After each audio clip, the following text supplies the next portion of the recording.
Lectura del Santo Evangelio según San Marcos. Jesús se puso a enseñar en el templo y preguntaba: ¿Cómo pueden decir los escribas que el Mesías es hijo de David? El mismo David ha dicho, movido por el Espíritu Santo: dijo el Señor a mi Señor, siéntate a mi derecha, hasta que ponga a tus enemigos debajo de tus pies. Si el mismo David lo llama Señor, ¿cómo puede ser hijo suyo? La multitud escuchaba a Jesús con agrado.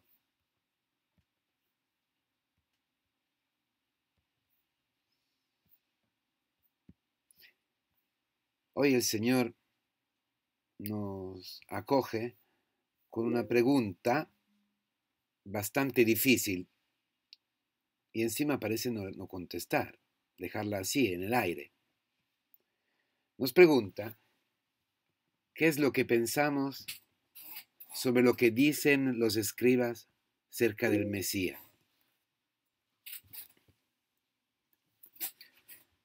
Perdona, ¿qué pregunta es eso? Señor, ¿qué preguntas nos haces?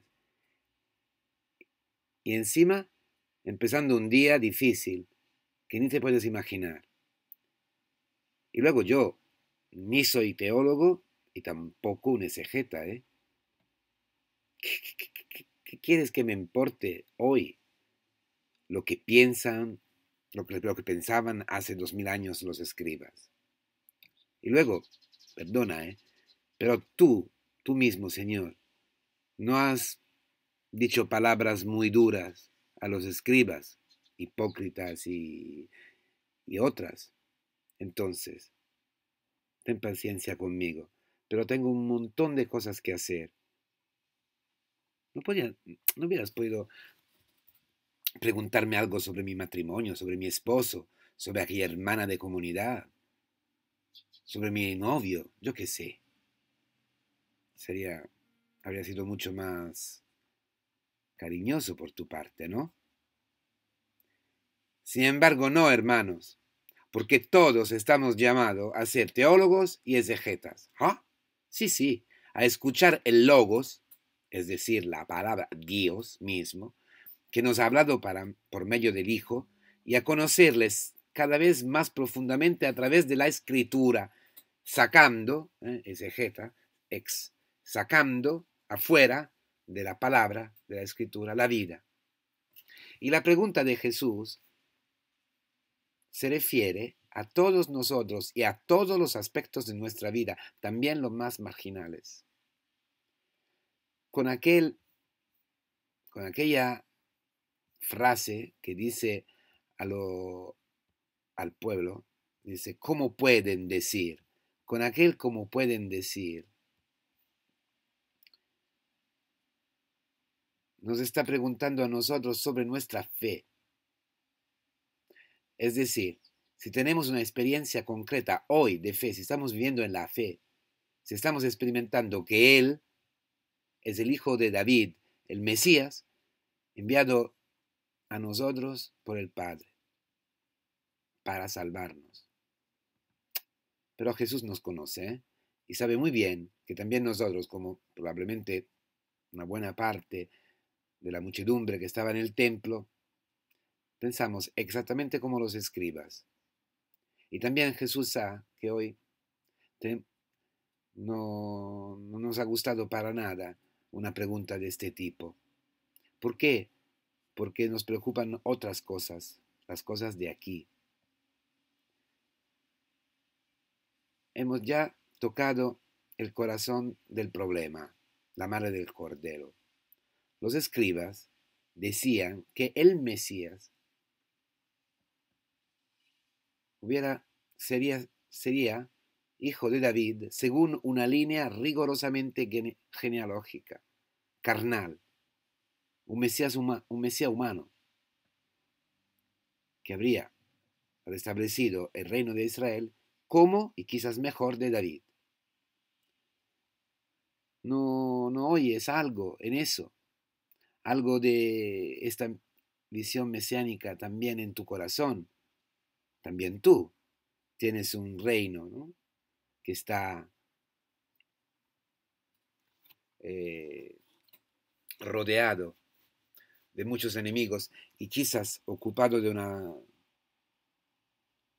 un poder extranjero, de una nación extranjera, y la suegra, por ejemplo, o la mujer, o el hermano, casi son peores que los romanos, ¿verdad? Pero Jesús nos ama y por amor nos coge y nos planta en la cara ¿cómo pueden decir? ¿Cómo puedes decir tú de creer en mí si todavía estás preocupado y pierdes la paz por el dinero, o por los hijos, o por el trabajo, por las vacaciones? No es verdad que Jesús no conteste a los escribas. La respuesta está contenida en la pregunta, pero hay que conocer la escritura y quererla, porque si no, las preguntas de Jesús siempre restarán sin contestación, sin respuesta, y nuestra vida seguirá sin sentido. ¿Dónde está entonces la respuesta? En el Salmo 110, que coge y toma Jesús. Ese dice el Señor a mi Señor, siéntate a mi derecha hasta que yo ponga tus enemigos, hasta que yo ponga tus enemigos, perdonáis, debajo de tus pies. Aquí, en este salmo, está la contestación de los escribas. Contesta la posición de los escribas y también la nuestra. ¿Por qué? Porque nos dice Jesús, ¿cómo pueden decir los escribas que el Mesías es hijo de David si David mismo, en este salmo, reconoce a él una superioridad? La escritura no puede fallar ni contradecir a sí misma. En ese versículo, como todo el salmo, tiene que estar la respuesta, la solución al problema. Para buscarla, para encontrarla, tenemos que ser también nosotros movidos por el Espíritu Santo, el mismo Espíritu que ha inspirado a David cuando ha escrito este salmo. Entonces hay aquí el primer problema. Jesús está diciendo que los escribas no tenían ese espíritu, como probablemente tampoco nosotros. Nosotros tampoco. No obstante, estuvieran todos los días rezando y estudiando la escritura. Como nosotros, que quizás vamos a la iglesia, vamos a un camino de fe y nada de espíritu. Por eso necesitamos de la iglesia, obedecer a la iglesia, acudir a la iglesia, escuchar a la iglesia, donde recibir el Espíritu Santo para acercarnos humildemente a la palabra de Dios y interpretar en su luz, en la luz del Espíritu Santo, lo que Dios quiere decirnos. Necesitamos de la comunidad, de los hermanos, de las humillaciones de los hermanos, de las dificultades de relación con los hermanos.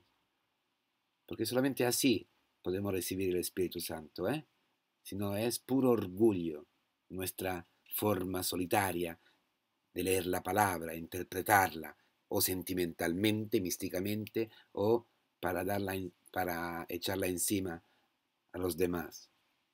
Bueno, ¿qué estaba diciendo el Espíritu Santo a David? ¿Qué había inspirado a David el Espíritu Santo? Que el Mesías sí que habría nacido de su descendencia, pero había sido también Señor de mi Señor, es decir, Hijo de Dios. Dice el Señor a mi Señor, Señor de mi Señor, es decir, Hijo de Dios. En la traducción griega de los libros del Antiguo Testamento, el nombre, que no se podía ni nombrar, de Dios, ha sido traducido con Kyrios. Desde entonces, Señor, Kyrios, Señor, llega a ser el nombre más utilizado para indicar la misma divinidad de Dios de Israel. El Nuevo Testamento utiliza así este título de Señor para el Padre, pero también, y esta es la novedad, para Jesús, reconocido el mismo Dios, el mismo como Dios, porque Él es de naturaleza divina y porque el Padre ha manifestado esta señoría de Jesús resucitándolo desde los muertos y exaltándolo en su gloria. Estas son palabras del catecismo. Lo ha exaltado diciendo lo que había dicho, lo que había escrito David: siéntate a mi derecha hasta que yo ponga tus enemigos abajo de tus pies. Es una imagen del ritual de la entronización, en la cual la Iglesia desde siempre ha reconocido la exaltación de Jesús. El Padre enalza el Hijo, haciéndolo sentar en un trono a la derecha del suyo. En común con el Padre tienen este que está abajo de los pies, que es una imagen para visibilizar el poder de Dios sobre todo, el mal sobre la naturaleza, sobre el mundo entero. Los enemigos del Señor, puestos bajo de sus pies,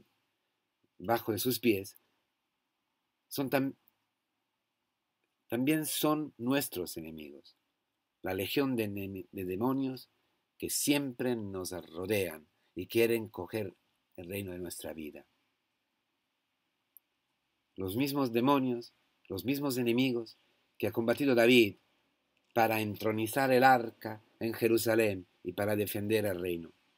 Jesús es el hijo de David, también porque cumple en la plenitud lo que en el rey David solo había sido profetizado. Jesús, de la descendencia de David, ganando contra todos los enemigos, es decir, el pecado y la muerte, ha introducido el arca del santuario, es decir, su humanidad en la Jerusalén celestial, a la derecha de Dios, y con su humanidad también la nuestra, como escribía San Pablo a los Efesios. También vosotros estáis muertos por vuestros pecados, donde habéis vivido siguiendo la mentalidad de este mundo. Pero Dios, que es rico de misericordia, por el gran amor con el cual nos ha amado, desde de muertos que éramos por nuestros pecados, nos has hecho revivir en Cristo. Por gracia hemos sido salvados. Y con Él nos ha también resucitado y nos has hecho sentar a la derecha en los cielos en Cristo Jesús. San Pablo no habla al futuro, sino que habla al pasado, dando por cierto y cumplido también en nosotros lo que el Salmo 110 profetizaba sobre el Mesías. Entonces, si esto es verdad, cambia radicalmente toda nuestra vida. Hermanos, de la compra de todos los días, de las cosas más pequeñas hasta el cáncer terminal, en todos estamos más que vencedores, porque en todo llevamos dentro de nosotros la semilla de vida eterna que el Señor nos dona y nos regala por medio de su iglesia, con la palabra y los sacramentos, haciéndonos así partícipes del triunfo del Mesías. También nosotros, renaciendo cada día en las entrañas de nuestra madre, la iglesia, madre de Jesús, María y madre nuestra, llegamos a ser descendientes de David, señores en nuestra vida en el Señor que la ha salvado. Es así que el hijo de David puede llegar a ser Señor. ¿Cómo? Reinando en nuestra vida. Así lo podemos creer, así lo podemos experimentar y testimoniar. Entonces, podemos responder a esta pregunta que no nos gustaba, a esta pregunta de Jesús, con una oración, con una profesión de fe y una oración dentro de nuestra comunidad, dentro de la iglesia. Creo, Señor, que tú eres el Hijo de David. Creo, lo he experimentado. Y por eso te pido de atraerme a ti en tu trono, sobre la cruz de todos los días, porque yo también pueda reinar contigo, poniendo bajo de mis pies los ídolos de este mundo. Buen día.